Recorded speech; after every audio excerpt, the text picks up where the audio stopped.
In a small town where everyone knew everyone's business, Sarah Martinez had always been the quiet girl who followed the rules. She worked at the local diner, attended church on Sundays, and never caused trouble. But when mysterious deaths started happening around town and authorities began pointing fingers at innocent people, something ancient and powerful stirred within her bloodline. What nobody knew was that Sarah carried the mark of her great-grandmother's secret, a woman who had once led a resistance movement against corrupt officials in their homeland decades ago. The same officials who had branded her family as the Death Brigade for their fight against injustice. Now, as Sarah watched her neighbors disappear one by one under suspicious circumstances, she faced a choice that would either save her community or destroy everything she thought she knew about herself. Because some family legacies aren't meant to stay buried, and some tattoos appear exactly when they're needed most. The question wasn't whether Sarah would fight back. It was whether she could handle the power that came with embracing who she really was. Sarah Martinez wiped down the same coffee mug for the third time, her hands trembling slightly as she watched Sheriff Coleman through the diner's front window. He was talking to Mrs. Henderson again, his notebook out, asking questions about her missing husband. That made 4 people in 2 weeks. For people who had simply vanished without a trace from their quiet town of Cedar Falls. The bell above the door chimed, and Sarah forced a smile as Tommy Rodriguez walked in, his construction boots heavy on the checkered linoleum floor. Tommy had been coming to the diner every morning for coffee since high school, and lately, his usual cheerful demeanor had been replaced by worry lines around his eyes. "Hey, Sarah, the usual," he said, sliding onto his favorite stool at the counter. His voice carried an edge of exhaustion that hadn't been there a month ago. "Coming right up," Sarah replied, reaching for the coffee pot. As she poured the steaming liquid into his cup, she noticed his hands were shaking too. "You okay, Tommy? You look like you haven't slept." Tommy glanced around the nearly empty diner before leaning closer. "Sarah, you've lived here your whole life, right? Your family's been here for generations." Sarah nodded, setting down the coffee pot. Her great-grandmother had settled in Cedar Falls after immigrating from El Salvador in the 1940s, and the Martinez family had been part of the community ever since. "Yeah, why? Have you ever heard stories about people just disappearing like this? I mean, before now." Tommy's voice dropped to barely above a whisper. "Because my grandfather used to tell me stories about things that happened here in the old days. Dark things." Before Sarah could answer, the bell chimed again, and Mayor Davidson walked in with his usual swagger. He was a large man with silver hair and a smile that never quite reached his eyes. Behind him followed his assistant, a thin woman named Janet who always carried a tablet and rarely spoke. "Good morning, Sarah," Mayor Davidson said, his voice booming across the small space. "Coffee for 2, if you don't mind." Tommy immediately straightened up and focused on his cup, the conversation about disappearances clearly over. Sarah poured coffee for the mayor and his assistant, noticing how Janet's fingers flew across her tablet screen, typing constantly. "Terrible business about Mr. Henderson," the mayor said, loud enough for everyone in the diner to hear. "But I want to assure everyone that Sheriff Coleman has everything under control. These disappearances are likely just people choosing to leave town. Economic times are tough, you know." Sarah felt something cold settle in her stomach. Mr. Henderson had been talking about running for city council just last week, complaining about how the mayor's development projects were destroying the character of their town. Now he was gone, and his wife was being questioned like she had something to hide. "People don't just leave without telling their families," Mrs. Chun said from her booth in the corner. She was an elderly woman who came in every day for tea and pie. Mr. Henderson loved his wife. He wouldn't leave her wondering. Mayor Davidson's smile faltered slightly. "Now, Mrs. Chun, I understand you're concerned, but we can't jump to conclusions. Sometimes people have reasons for leaving that they don't share with others. What about Maria Santos?" Mrs. Chun continued, her voice growing stronger. "She was saving money to bring her mother from Guatemala. Why would she leave when she was so close to her goal?" Sarah's breath caught.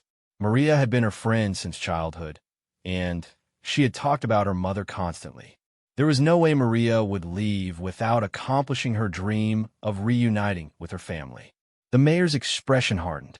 "Mrs. Chun, I think you've been watching too many crime shows. Cedar Falls is a safe town, and I intend to keep it that way. These conspiracy theories aren't helping anyone." As Mayor Davidson and Janet left the diner, the atmosphere remained tense. Tommy finished his coffee quickly and left money on the counter without his usual small talk. Mrs. Chun shook her head sadly and returned to her tea. Sarah spent the rest of her shift thinking about the conversation. That evening, she walked home through the familiar streets, but everything felt different. The shadows seemed deeper, the empty houses more ominous. As she passed the Henderson house, she saw Mrs. Henderson peeking through her curtains, her face pale and frightened. At home, Sarah's small apartment above the auto repair shop felt suffocating. She had inherited the place from her grandmother 3 years ago, along with a box of old photographs and documents that she had never bothered to explore thoroughly. Tonight, something compelled her to pull the dusty box from her closet. Inside, she found pictures of her great-grandmother, Esperanza Martinez, as a young woman. In some photos, Esperanza wore dark clothing and stood with groups of serious-looking people. There were also documents written in Spanish, letters that spoke of resistance and justice. Sarah's Spanish wasn't perfect, but she could make out words like Brigada, Muerte, and Justicia. At the bottom of the box, she found a leather journal tied with a faded ribbon. The pages were yellowed with age, and the ink was faded, but as Sarah read, her hands began to tremble. Her great-grandmother had been part of a resistance movement in El Salvador, fighting against corrupt government officials who were making people disappear for speaking out against injustice. The journal described how Esperanza and her group had called themselves La Brigada de la Muerte, not because they brought death, but because they fought against those who did. They had been branded as criminals by the very officials they opposed, but they had saved countless lives by exposing corruption and protecting witnesses. One entry, dated just before Esperanza left for America, made Sarah's blood run cold. The mark will appear when it's needed. When a family bloodline faces the same evil we fought here, the strength of our ancestors will manifest. The tattoo will show itself to the chosen one, and they will know what must be done. Sarah dropped the journal, her heart racing. She looked at her forearms, then her shoulders, checking her skin in the mirror. Nothing unusual, just a small scar on her wrist from a childhood accident. But, as she read more entries, she learned that her great-grandmother had possessed an intricate tattoo on her back, a design that represented her role as leader of the resistance. The next morning brought terrible news. Mrs. Chun hadn't opened her antique shop, and when concerned neighbors checked on her, they found her house empty. Her car was still in the driveway, her purse on the kitchen table, but she was gone. Sheriff Coleman questioned the neighbors, but his investigation seemed perfunctory, almost dismissive. Sarah watched from the diner as another family dealt with the devastating reality of a missing loved one. Mrs. Chin's nephew arrived from the city, demanding answers that no one seemed able to provide. The pattern was becoming clear. People who questioned authority or spoke out about problems in the town were disappearing. That afternoon, a stranger came into the diner. He was a tall man with olive skin and intense dark eyes, wearing a simple black t-shirt and jeans. He ordered coffee and sat quietly in a corner booth, but Sarah caught him watching her several times. When the diner was nearly empty, he approached the counter. "Excuse me, are you Sarah Martinez?" Sarah tensed. "Who's asking?" "My name is Carlos Mendoza. I'm a journalist from the city, investigating the disappearances here." He pulled out a business card and slid it across the counter. "I heard your great-grandmother was Esperanza Martinez." Sarah's heart started pounding. "What do you know about my great-grandmother?" Carlos glanced around to make sure they weren't being overheard. "I've been researching stories of resistance movements in Central America, and I came across records of La Brigada de la Muerte. Your great-grandmother was quite a remarkable woman. Why are you here?" Sarah asked, her voice barely steady. Because what's happening in Cedar Falls is the same pattern that happened in other places where Esperanza's group fought corruption. People who speak out disappear. Evidence gets buried. And usually there's someone in power orchestrating the whole thing. Carlos pulled out a manila folder and opened it carefully. Inside were photographs of documents, newspaper clippings, and what appeared to be genealogical records. Sarah, I think your family's history is more connected to what's happening here than you realize. As Sarah looked at the documents, her skin began to feel strange, like a tingling sensation spreading across her back. Carlos's eyes widened as he noticed something behind her. Sarah, he said quietly, I think you need to look in a mirror. Confused and frightened, Sarah went to the small bathroom in the back of the diner. She pulled off her work shirt and turned to look at her back in a mirror. What she saw made her gasp and stumble backward. Dark lines were appearing on her skin, forming an intricate pattern that seemed to glow faintly in the fluorescent light. The tattoo was emerging slowly, like ink bleeding through paper, creating a design of roses intertwined with thorns, surrounding a heart pierced by a sword. At the bottom, in elegant script, were the words La Brigade de la Muerte. Sarah's legs gave out, and she sank to the floor, her mind reeling. The journal's words echoed in her thoughts. The mark will appear when it's needed. As she sat there, processing the impossible reality of what was happening to her body, Sarah heard the diner bell chime. Through the thin bathroom door, she could hear Mayor Davidson's voice, but this time it wasn't friendly and booming. It was cold and threatening. Mr. Mendoza, the mayor, was saying, I don't think Cedar Falls is the right place for your kind of journalism. Perhaps it would be better if you left town tonight. Sarah quietly put her shirt back on and crept to the bathroom door, listening as the confrontation continued. I'm just asking questions, Carlos replied, his voice steady despite the obvious threat. People have the right to know what happened to their neighbors. People have the right to live in peace, Mayor Davidson said. And sometimes maintaining that peace requires difficult decisions. I'd hate for you to become another missing person case. The threat was clear and unambiguous. As Sarah heard footsteps approaching the bathroom, she realized that her quiet life of following the rules and staying invisible was over. The tattoo on her back seemed to pulse with warmth, and with it came a surge of determination that felt both foreign and familiar. Whatever was happening in Cedar Falls, whatever had happened to her missing neighbors, and whatever Mayor Davidson was really involved in, Sarah knew she was being called to fight. Just like her great-grandmother had fought decades ago in another country against another corrupt system. The mark had appeared, and Sarah Martinez was about to discover what it truly meant to carry the legacy of La Brigada de la Muerte. Sarah remained hidden in the bathroom until she heard Mayor Davidson and his assistant leave the diner. When she finally emerged, Carlos was gone too, but he had left his business card tucked under his coffee cup along with a hastily written note. Meet me at the old cemetery at midnight. Trust no one else. Your great-grandmother's story isn't finished. The rest of Sarah's shift passed in a blur of anxiety and confusion. Every time a customer entered, she expected it to be Sheriff Coleman coming to ask her questions about Carlos. The tattoo on her back had stopped growing, but she could feel it there, warm against her skin like a living thing. As closing time approached, Sarah made a decision that would have terrified her just days before. She was going to meet Carlos at the cemetery, regardless of the danger.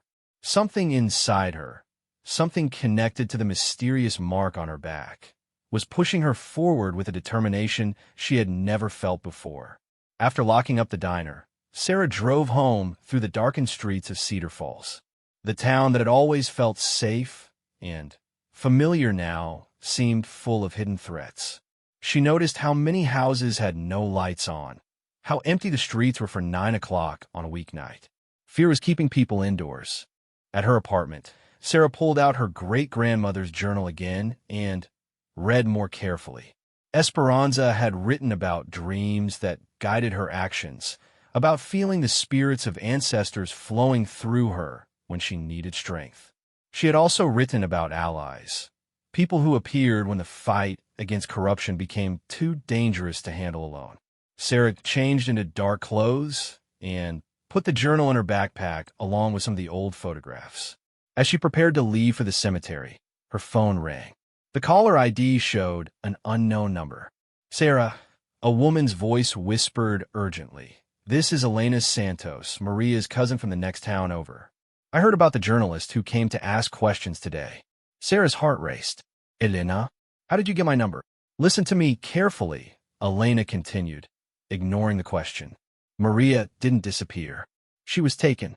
Before it happened, she called me and said she had discovered something about Mayor Davidson's development projects. She found documents that proved he was stealing federal money meant for low-income housing." The pieces began fitting together in Sarah's mind. "Are you saying the mayor is making people disappear to cover up his crimes?" "I'm saying Maria is being held somewhere, along with the others. And if you're planning to meet with that journalist tonight, you need to be very careful. They have people watching everything." Elena's voice became even more urgent. "Sarah, there's something else. My grandmother knew your great-grandmother back in El Salvador. She told me stories about Esperanza and the tattoo that marked her as the leader of their resistance group. If what I think is happening is really happening, then you're going to need all the help you can get." Before Sarah could ask what Elena meant, the line went dead. She stared at her phone, processing this new information. Maria was alive, but being held prisoner somewhere.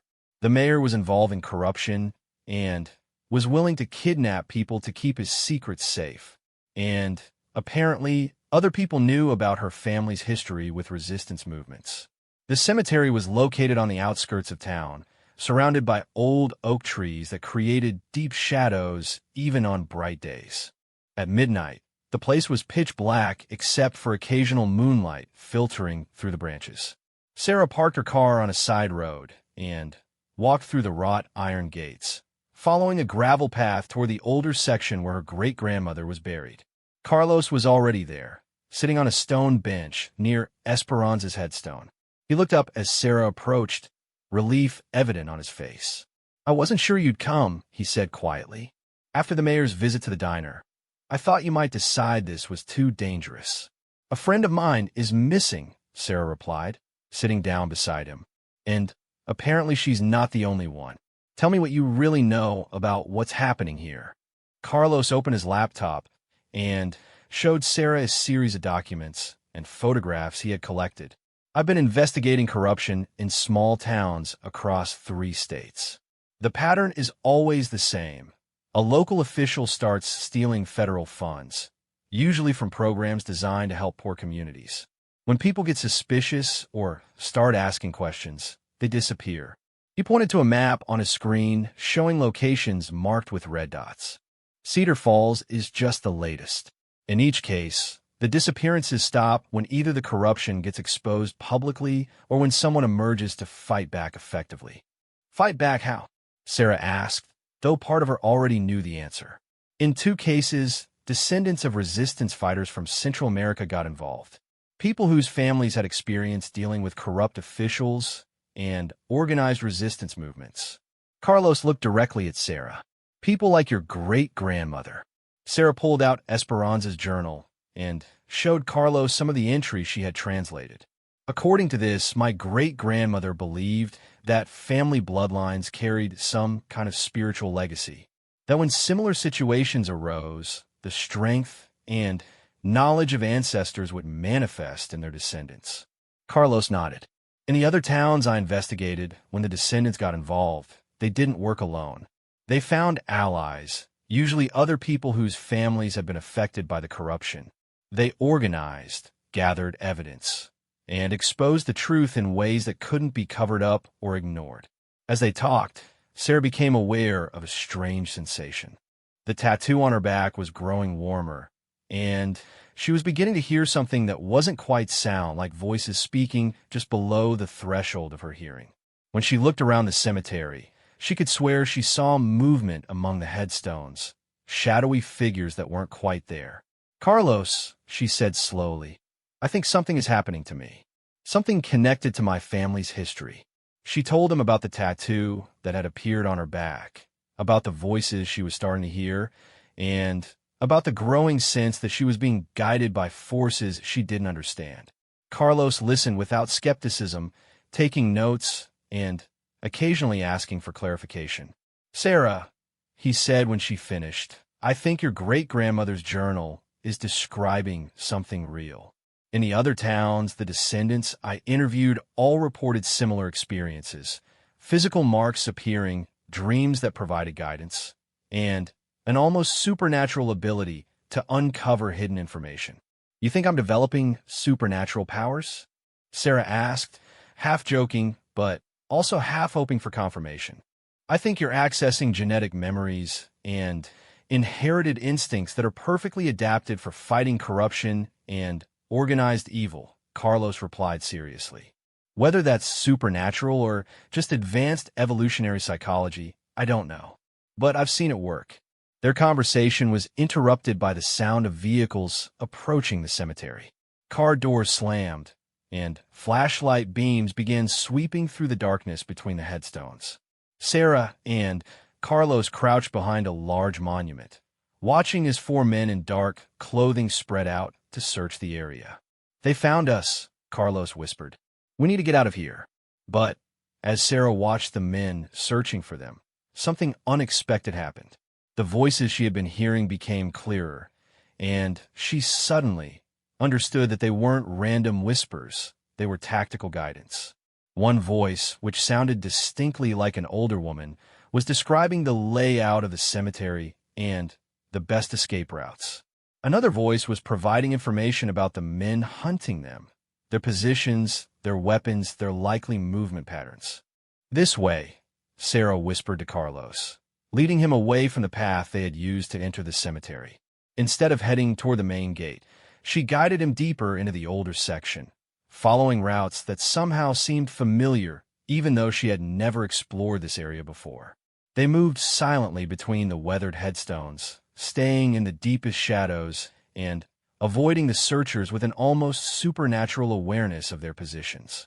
As they reached the far side of the cemetery, Sarah led Carlos to a section of the iron fence that had partially collapsed decades earlier, creating an opening that was invisible unless you knew exactly where to look.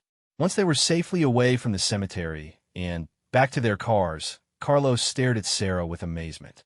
"How did you know about that escape route? How did you know exactly where those men were going to search?" Sarah touched the spot on her back where her tattoo was located. It was still warm, and she could still hear the voices, though they were quieter now. "I think I'm getting help from my ancestors.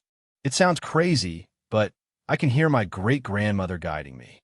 "It doesn't sound crazy," Carlos said firmly. "It sounds like exactly what we need to take down Mayor Davidson and whoever he's working with." They agreed to meet the next morning at a location outside of town to plan their next move. As Sarah drove home, she realized that her life had fundamentally changed. She was no longer the quiet diner waitress who avoided confrontation and followed the rules. The tattoo on her back was more than just a mark. It was a badge of responsibility, a sign that she had inherited a legacy of fighting against injustice. At home, Sarah opened her great-grandmother's journal to a section she hadn't read before. Esperanza had written about building a network of allies, about finding other people who were ready to risk everything to protect their community. She had also written about the importance of gathering evidence that couldn't be destroyed or denied. As Sarah read these entries, a plan began forming in her mind. If Maria and the others are being held prisoner somewhere, then there had to be a location where Mayor Davidson was keeping them. If he was stealing federal funds, then there had to be financial records that proved his crimes. And if he was willing to kidnap people to protect his secrets, then he had to be working with others who could help him manage such a complex operation. The voices in her head, led by what she was now certain was her great-grandmother's spirit, began providing more specific guidance. She learned that the next step was to contact Elena Santos and arrange a meeting. Elena had mentioned that her grandmother had known Esperanza, which suggested that there might be other family bloodlines in the area with similar legacies of resistance. Sarah also realized that she needed to start paying attention to her dreams. According to the journal, Esperanza had received crucial information through dreams that seemed to come from the spirits of even earlier ancestors. These dreams had helped her identify corrupt officials, locate hidden evidence, and predict the actions of her enemies. Over the next few days, Sarah began experiencing exactly the kind of dreams Esperanza had described. She saw visions of a warehouse on the outskirts of town where people were being held in makeshift cells. She dreamed of a series of bank accounts in nearby cities where Mayor Davidson was hiding stolen money. Most importantly, she dreamed of other people in Cedar Falls who were ready to join the fight against corruption, people who had been waiting for someone to organize them into effective action. The tattoo on Sarah's back continued to evolve, with new elements appearing each night. Small symbols appeared around the edges of the main design, each one representing a different aspect of her growing abilities. A small eye symbol appeared when she developed enhanced awareness of her surroundings. A feather appeared when she began receiving guidance through dreams. A shield appeared when she realized she was being protected by spiritual forces that made her nearly invisible to her enemies when she needed to remain hidden. Carlos had been conducting his own investigation during this time, using his journalist credentials to request public records and interview town residents. He discovered that Mayor Davidson's development projects had received millions of dollars in federal funding over the past 3 years, but very little actual development had occurred. The money was being diverted into private accounts and used to purchase properties that were then resold at inflated prices to companies owned by Davidson's associates. When Sarah and Carlos met again, they compared their findings and realized they had enough evidence to expose the mayor's crimes. But they also realized that simply publishing the evidence might not be enough to save the missing people. Davidson and his accomplices would likely kill their prisoners and destroy any remaining evidence if they felt cornered.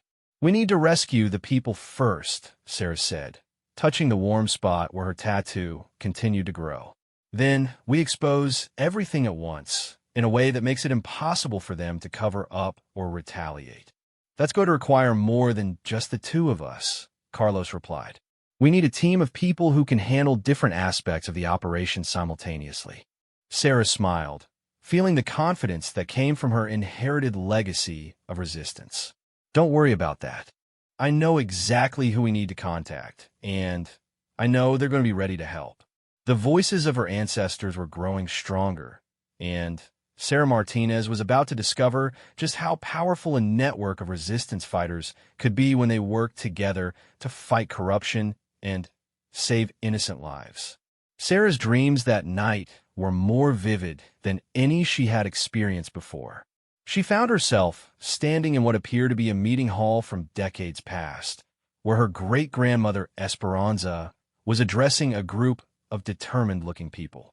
The voices were clear now, no longer whispers, but actual conversations she could follow and understand. "The resistance begins with connections," Esperanza was explaining to the group. "We find those who have been touched by injustice, those whose families carry the memory of fighting back, and we give them the strength to act." As Sarah watched the dream unfold, she began to understand that what was happening to her was not unique. The tattoo, the voices, the inherited memories, these were all part of a larger network of families whose bloodlines carried the legacy of resistance against corruption and oppression. When she woke, Sarah had a clear list of people she needed to contact, along with specific information about how to approach each one. The first name on the list was Elena Santos, but the voices had provided her with addresses and background information for 6 other individuals in the surrounding area. Sarah called Elena that morning and arranged to meet at a small cafe in the next town over. When Elena arrived, Sarah immediately noticed the woman's striking resemblance to Maria, the same dark eyes, the same determined set to her jaw. But there was something else. A sense of barely contained power that reminded Sarah of her own newly awakened abilities. "You're different," Elena said as soon as they sat down together. "Something has changed since we spoke on the phone." Sarah rolled up her sleeve, to show Elena the edge of the tattoo that was now visible on her forearm. The mark appeared 3 days ago. Since then, I've been having dreams about my great-grandmother and her resistance work. Elena's eyes widened, and she pulled up her own sleeve to reveal an intricate tattoo of a hummingbird surrounded by thorns. Mine appeared 2 weeks ago, right after Maria disappeared. My grandmother always told me stories about the women in our family who fought against injustice, but I thought they were just stories. They spent the next hour comparing their experiences and sharing the information they had each received through dreams and ancestral voices.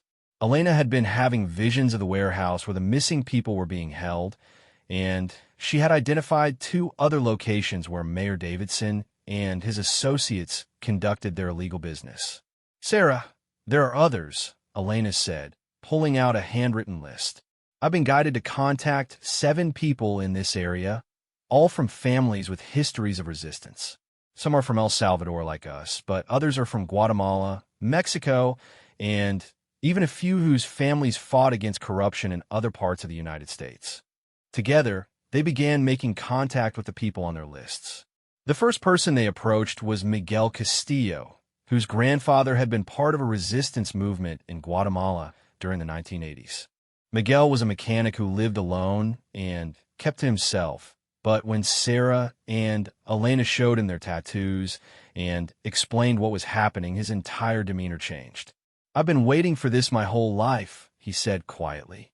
"My grandfather told me that someday our family's obligation to fight injustice would be called upon. He taught me skills I thought I'd never need." Miguel showed them a workshop behind his garage that was filled with equipment Sarah couldn't identify: communication devices, surveillance gear, and what appeared to be weapons. "My grandfather didn't just tell me stories," he explained. "He trained me for a war I hoped would never come." The next person on their list was Dr. Carmen Vasquez, a physician whose grandmother had been a curandera, a traditional healer, who had also served as a protector of her community against corrupt officials. Dr. Vasquez had recently started experiencing prophetic dreams and had noticed unusual symbols appearing on her hands. "I thought I was losing my mind," Dr. Vasquez admitted when they met at her clinic after hours. "I've been dreaming about people in distress, about hidden locations, about medical supplies that would be needed for rescue operations.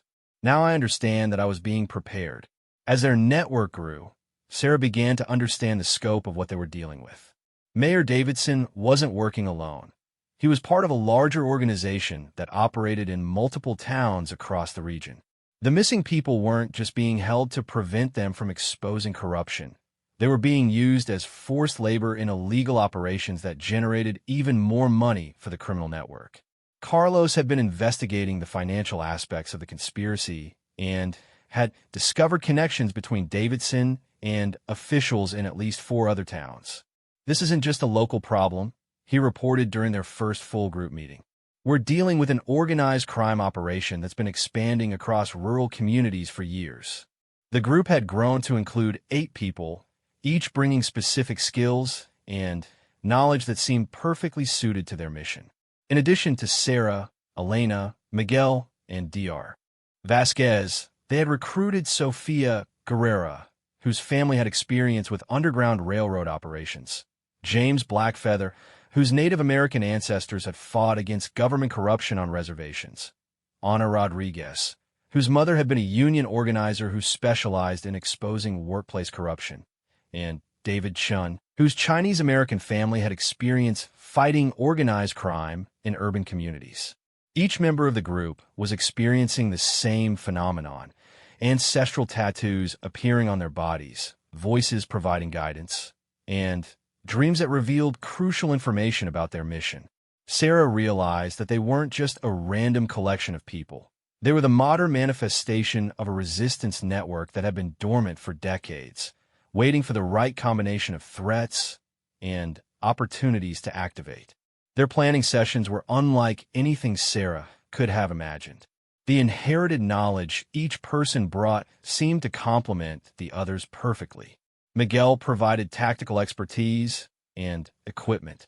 Dr. Vasquez offered medical support, and knowledge of how to care for traumatized victims. Sophia contributed knowledge of safe houses and evacuation routes. James brought understanding of how to operate on traditional lands that offered protection from official interference. The voices guiding Sarah became more specific as their plans developed. Her great-grandmother's spirit, now clearly distinguishable from the other ancestral voices, provided detailed information about the layout of the warehouse where the missing people were being held. She learned that there were currently 12 prisoners, including Maria Santos, Mrs. Chun, and Mr. Henderson. They were being forced to work in a document forgery operation that created false records for Davidson's various criminal enterprises. The rescue has to happen simultaneously with the exposure of evidence. Esperanza's voice explained during one of Sarah's most vivid dreams. If they realize they're caught, they'll kill the prisoners and burn everything. But if we move fast enough, we can save everyone and make sure the criminals can't escape justice. The group spent 2 weeks preparing for what they were calling Liberation Night. Miguel and James scouted the warehouse and identified security weaknesses. Dr. Vasquez prepared a mobile medical unit to treat the prisoners immediately after rescue. Sophia and Anna worked on gathering and organizing evidence that would be released to media outlets and law enforcement agencies simultaneously with the rescue operation. Sarah found herself naturally taking on a role of coordinator, guided by the tactical knowledge flowing through her ancestral connection. The tattoo on her back had evolved into an incredibly complex design that seemed to pulse with energy whenever she was making crucial decisions. New symbols appeared daily, each one representing a different aspect of her growing leadership abilities. Carlos documented everything, preparing multiple versions of the story that would be released to different audiences simultaneously. He had contacts at newspapers, television stations, and federal law enforcement agencies who were standing by to receive the evidence package as soon as the rescue operation was complete. 3 days before Liberation Night, Sarah experienced her most powerful dream yet. She found herself in direct communication with not just her great-grandmother, but with the spirits of resistance leaders from all the families represented in their group. The dream took place in a space that existed outside of normal time, where past and present merged. "You are the completion of work we started generations ago," Esperanza told her, speaking now as the representative of all the ancestral spirits. Each family brought pieces of the knowledge needed to fight this kind of organized evil. Now all those pieces have come together in your generation. Sarah learned that their mission in Cedar Falls was part of a larger awakening happening across the country. Similar groups were forming in other regions where corruption had taken hold, all guided by ancestral spirits that had been waiting for the right moment to manifest their accumulated wisdom. This is bigger than just rescuing a few people or exposing one corrupt mayor, another spirit explained. This is about reawakening the capacity of communities to protect themselves against organized crime and government corruption. When Sarah woke from that dream, she understood that the tattoo on her back wasn't just marking her as a resistance leader. It was marking her as part of a new generation of people who carried the responsibility of protecting justice in a world where official systems had failed. The night before Liberation Night, the entire group gathered at Miguel's workshop for final preparations. As they reviewed their plans and checked their equipment, Sarah looked around at her companions and felt overwhelming gratitude for the ancestral wisdom that had brought them together. Elena was calibrating communication devices, her hummingbird tattoo glowing faintly in the workshop's fluorescent light. Miguel was organizing tactical gear with the precision of someone whose grandfather had taught him to prepare for exactly this kind of operation. Dr. Vasquez was reviewing medical protocols while her hands, now covered with intricate healing symbols, moved with supernatural confidence. "Tomorrow night, we bring our people home," Sarah said as the meeting concluded. "And we make sure that what happened here never happens again." As the group members left to get some rest before their mission, Sarah remained behind with Carlos to review the media strategy one more time. They had evidence of financial crimes, kidnapping, forced labor, and conspiracy across state lines. They had testimony from former victims in other towns, financial records obtained through both legal and spiritual means, and photographs that prove the location and condition of the current prisoners. "Sarah," Carlos said as they finished their preparations, "I want you to know that what you've accomplished here goes far beyond journalism. You've created something that could change how communities defend themselves against corruption." Sarah touched the place on her back where her tattoo had grown warm again. The voices of her ancestors were quiet now, but she could feel their presence, confident and ready. "We've been preparing for this fight for generations," she replied. "Tomorrow night, we finish what they started." Liberation Night was about to begin, and Sarah Martinez was ready to discover just how powerful the legacy of La Brigada de la Muerte could be when it was fully awakened and united with other traditions of resistance. Liberation Night began at exactly 11:30 p.m., when Sarah felt the familiar warmth of her tattoo, indicating that the ancestral spirits were fully present and guiding the operation. Each member of their group was positioned according to plans that had been refined through dreams and inherited tactical knowledge that spanned multiple generations of resistance fighters. Miguel and James approached the warehouse from the north, using equipment and techniques that seemed to blend modern technology with ancient stealth practices. Sarah watched through night vision binoculars as they disabled security cameras and alarm systems with an efficiency that spoke to genetic memories of similar operations conducted decades earlier in different countries against different enemies.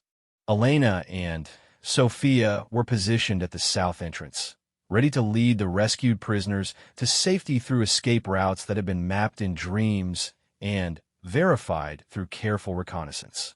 Dr. Vasquez waited in her mobile medical unit, parked in a location that provided quick access to the warehouse while remaining hidden from passing traffic.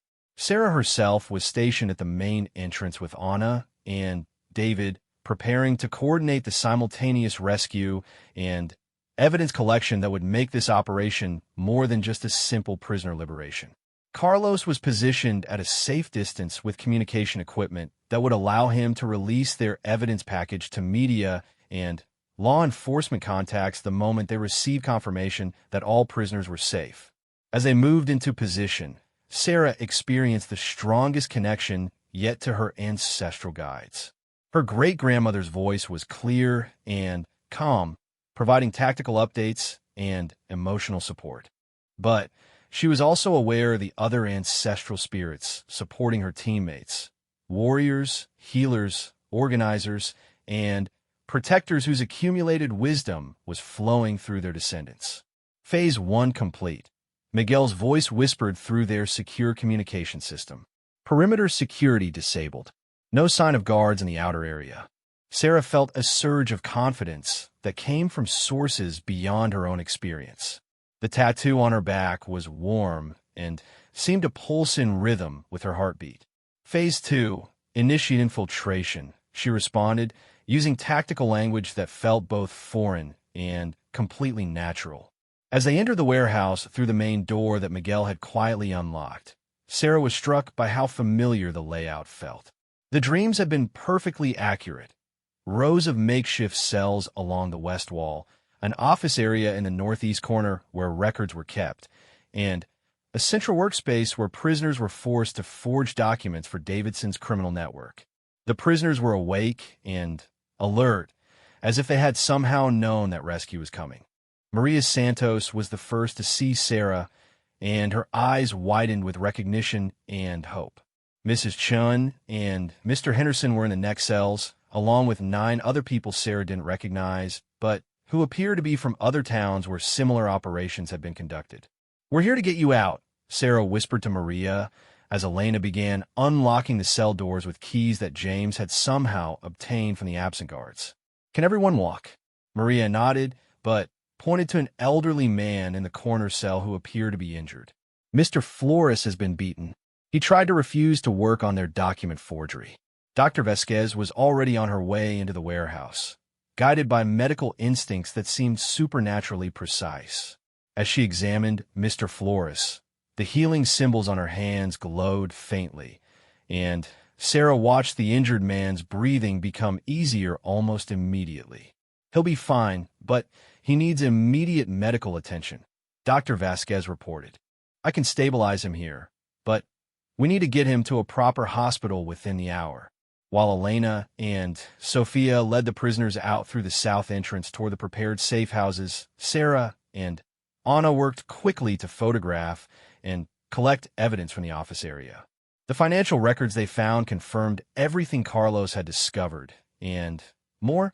Davidson's operation was part of a network that extended across 8 states and had stolen millions of dollars in federal funding over the past 5 years.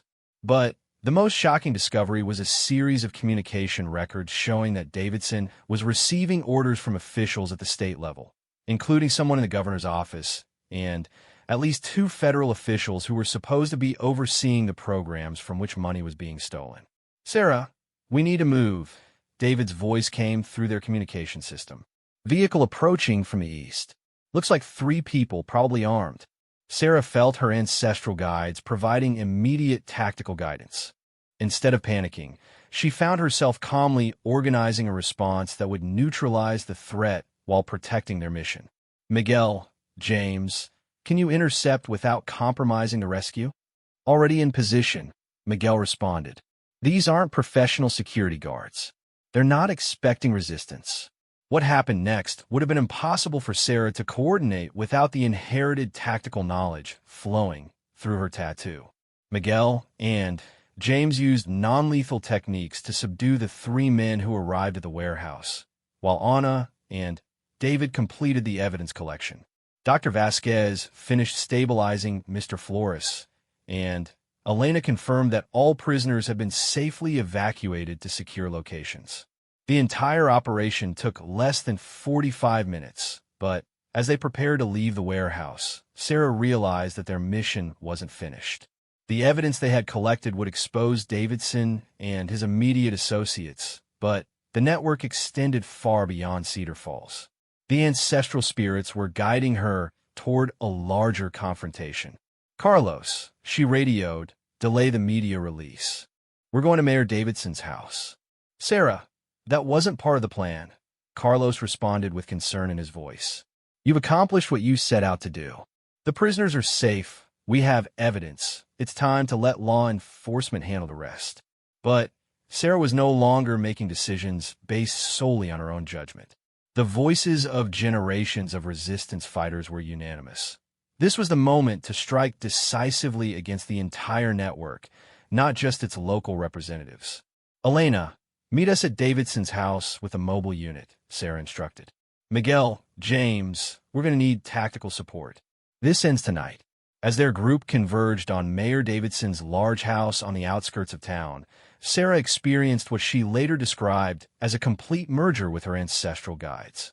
She wasn't just receiving their advice. She was channeling their accumulated experience directly. The house was dark except for lights in what appeared to be a home office on the 2nd floor. Sarah led her team through a coordinated approach that combined modern surveillance techniques with stealth methods that had been perfected decades earlier in much more dangerous circumstances. What they found in Davidson's home office exceeded their expectations. The mayor was on a video conference call with 7 other people, including a woman Sarah recognized as State Senator Patricia Webb, and a man whose background image indicated he was calling from a federal government office in Washington, D.C.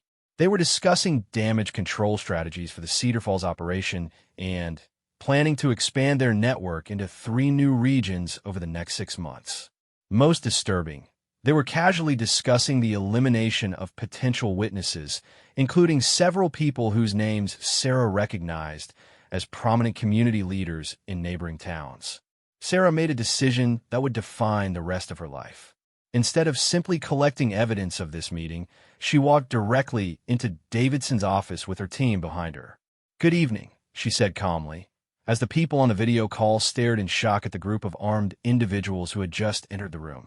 "My name is Sarah Martinez, and I represent the communities you've been stealing from and terrorizing." The next 2 hours unfolded like a carefully choreographed performance. Using interrogation techniques that seemed to flow directly from her ancestral memories, Sarah extracted confessions not just from Davidson, but from the people on the video call who were too shocked and frightened to end the connection. Elena used her inherited ability to read people's emotional states to identify when they were lying and guide Sarah toward more productive lines of questioning. Miguel and James provided security that made escape impossible, while Anna and David documented everything with equipment that ensured the confessions would be legally admissible. Dr. Vasquez used her medical knowledge to monitor everyone's stress levels and ensure that their interrogation methods, while highly effective, remained within ethical boundaries. The healing symbols on her hands seemed to have an unexpected side effect. People found it very difficult to lie when she was present. By dawn, they had comprehensive confessions from 11 people, including detailed information about criminal operations in 6 states. They had documented evidence of financial crimes totaling over $40 million, and they had identified the locations where other groups of prisoners were being held in similar operations across the region. But most importantly, they had dismantled the sense of invulnerability that had allowed this network to operate for years without fear of consequences. The combination of spiritual guidance, inherited tactical knowledge, and modern technology had created a form of resistance that the criminals had never encountered and had no defense against.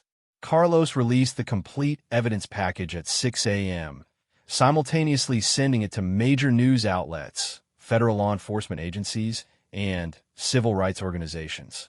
By noon, federal agents were conducting coordinated raids in 8 states, and the story was leading national news broadcasts. The rescued prisoners were reunited with their families at an emotional gathering organized by Elena and Sophia at the community center. Mr. Flores, whose injuries had healed with remarkable speed under Dr. Vasquez's care, spoke for all the survivors when he thanked Sarah and her team. "You gave us back our lives," he said, tears streaming down his face. "But more than that, you gave our whole community the courage to stand up against people who thought they were untouchable." In the weeks that followed, Sarah discovered that their operation had triggered a nationwide awakening of similar resistance groups.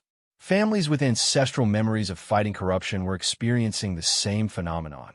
Tattoos appearing, voices providing guidance, and inherited tactical knowledge becoming available when it was needed most.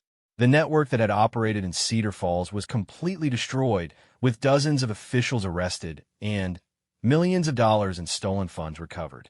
But the more significant long-term impact was the demonstration that communities could protect themselves against organized corruption when they rediscovered the knowledge and courage their ancestors had possessed.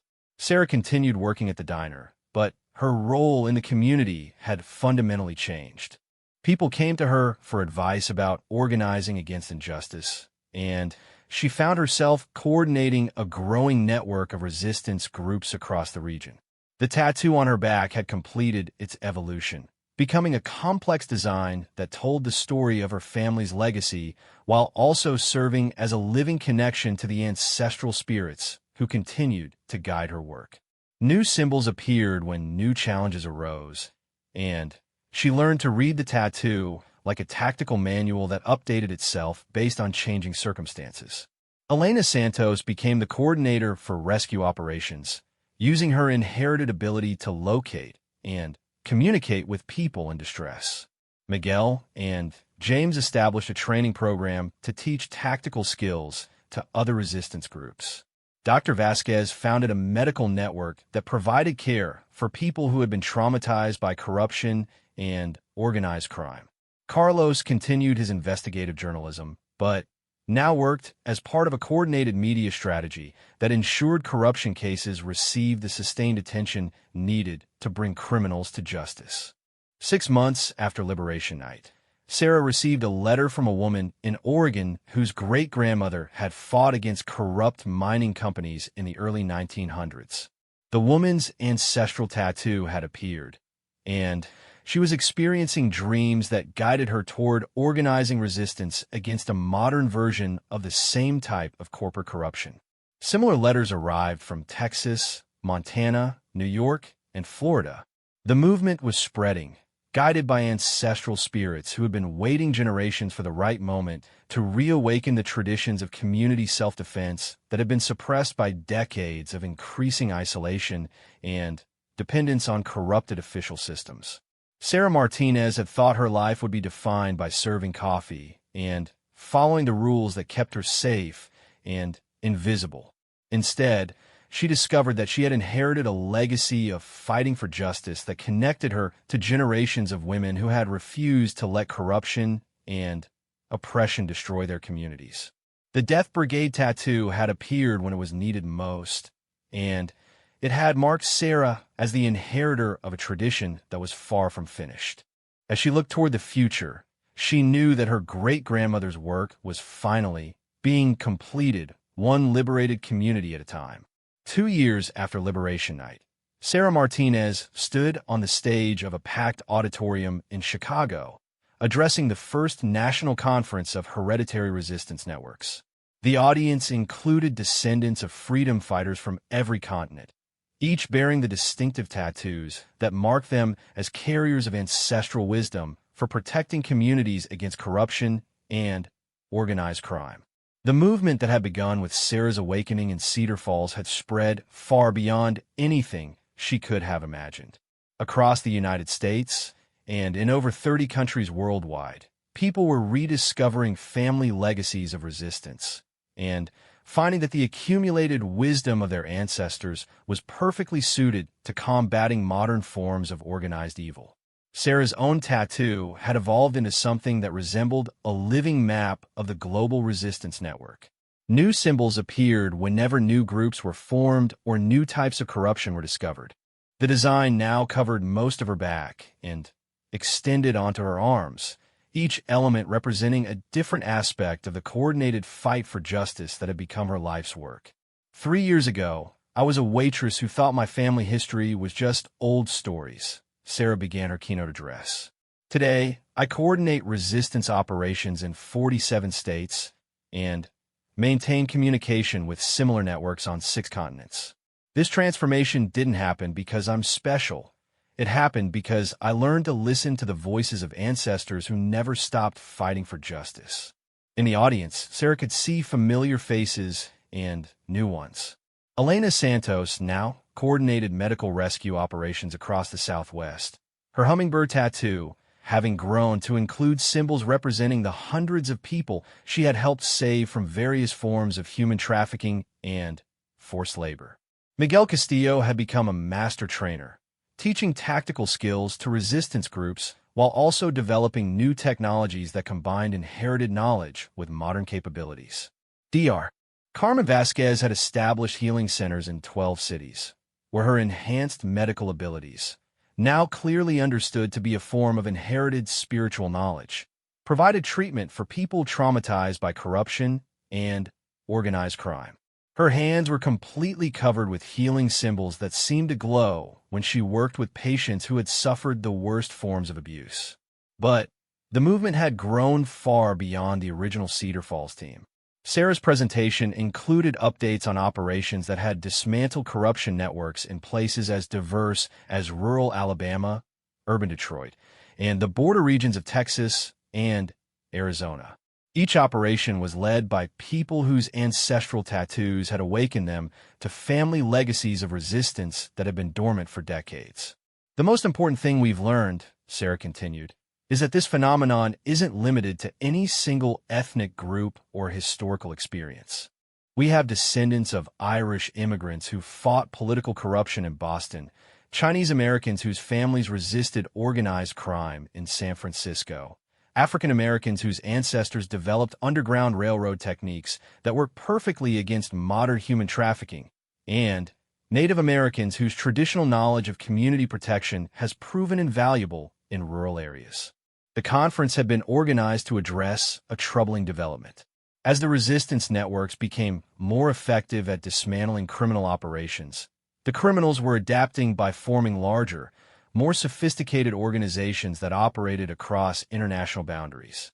The spiritual guidance that had been so effective against local corruption was now directing the resistance groups toward coordination on a scale that matched the global nature of their enemies. Sarah's presentation focused on a case study that demonstrated both the challenges and the potential solutions. 6 months earlier, their intelligence network had discovered a human trafficking operation that extended from Central America through Mexico and into the United States, involving corrupt officials at every level of government in 3 countries. Traditional law enforcement had proven ineffective because too many officials were either compromised or intimidated. But the resistance networks, guided by ancestral spirits who had fought similar battles across multiple generations, had developed strategies that bypassed corrupted official systems entirely.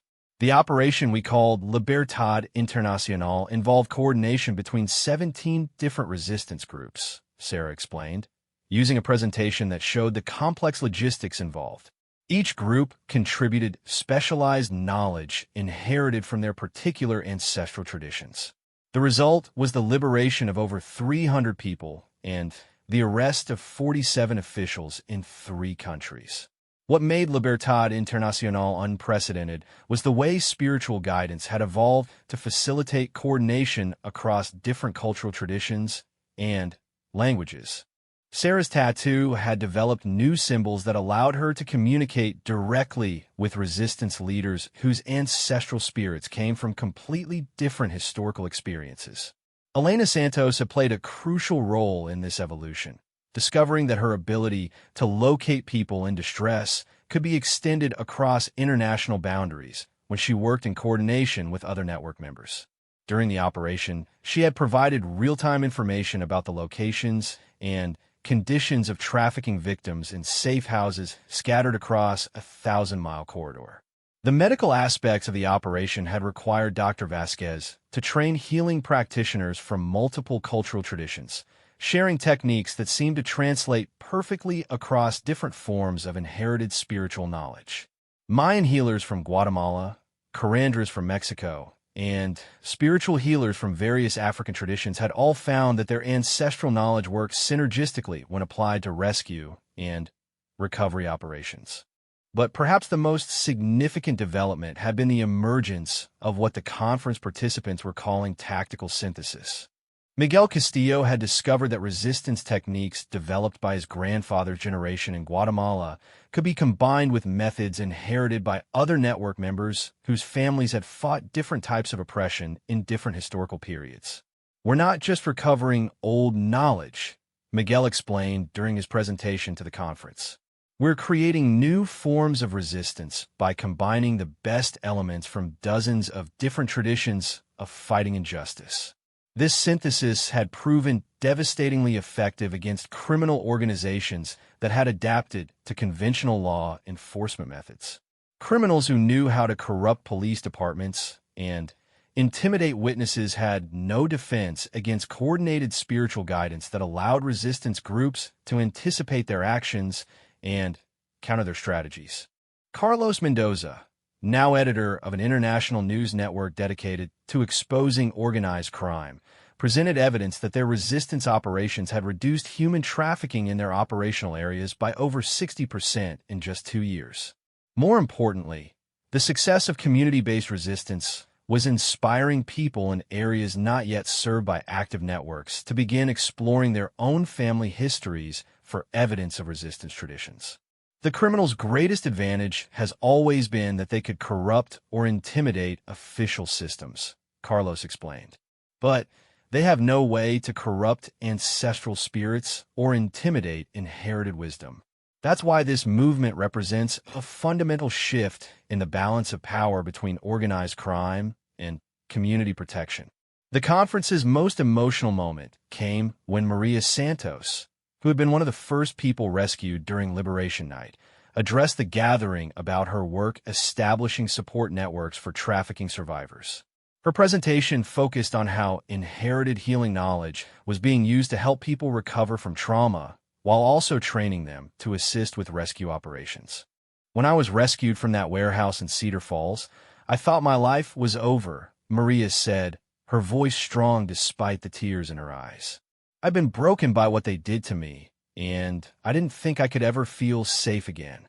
But The healers in this network didn't just treat my physical injuries. They connected me to my own ancestral heritage of strength and resistance. Maria's recovery had led to the discovery that her own family carried inherited knowledge about psychological healing that complemented the medical knowledge Dr. Vasquez had inherited. Working together, they had developed treatment protocols that were proving remarkably effective at helping trafficking survivors not just recover, but transform their trauma into motivation for preventing others from experiencing similar abuse.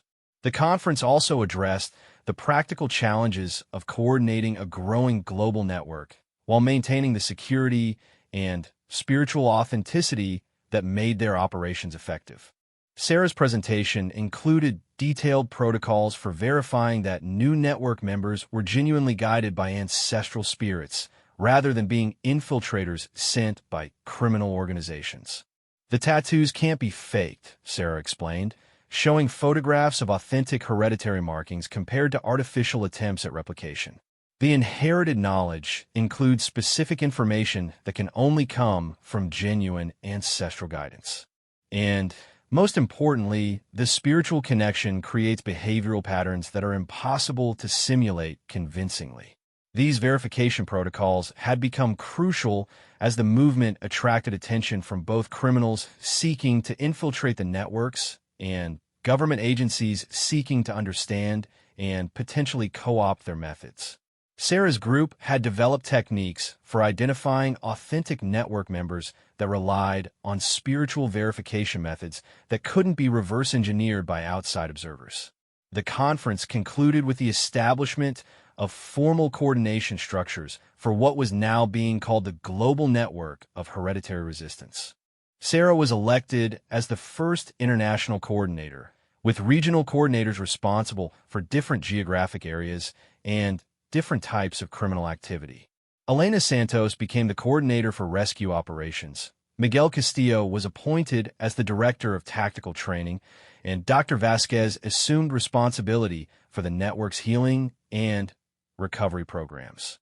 Carlos continued his role as communications coordinator, managing the media strategy that kept public attention focused on their successes while protecting operational security. But the most significant development was the establishment of what the network called ancestral councils, formal structures for receiving guidance from the collective wisdom of spiritual advisors representing dozens of different cultural traditions. These councils provided strategic guidance for operations that exceeded the scope of any single resistance group, while ensuring that the network remained true to its spiritual foundations. Sarah's closing address to the conference focused on the future challenges facing the network. Criminal organizations were beginning to adapt to their methods, developing countermeasures, and forming alliances specifically designed to combat spiritual guidance and inherited resistance knowledge. Our ancestors faced similar adaptations from their enemies, Sarah said, touching the place on her back where her tattoo had grown warm as the ancestral spirits provided guidance for her words. Each generation of resistance fighters has had to evolve their methods to stay ahead of organized evil. We're simply the latest generation to accept this responsibility. The network had identified 3 major areas where adaptation would be necessary. First, criminal organizations were beginning to recruit people with their own inherited spiritual knowledge, creating conflicts that required new forms of spiritual protection and tactical response. Second, the success of the resistance networks was attracting government attention that could either provide support or create new forms of interference. Third, the rapid growth of the movement was creating challenges in maintaining the quality and authenticity of spiritual guidance while expanding to serve communities worldwide. But Sarah's final message was one of confidence and determination. The voices of her ancestors, now joined by the spirits guiding hundreds of other network members, were unanimous in their assessment that the movement had reached a tipping point where organized crime would never again be able to operate with the impunity it had enjoyed for decades.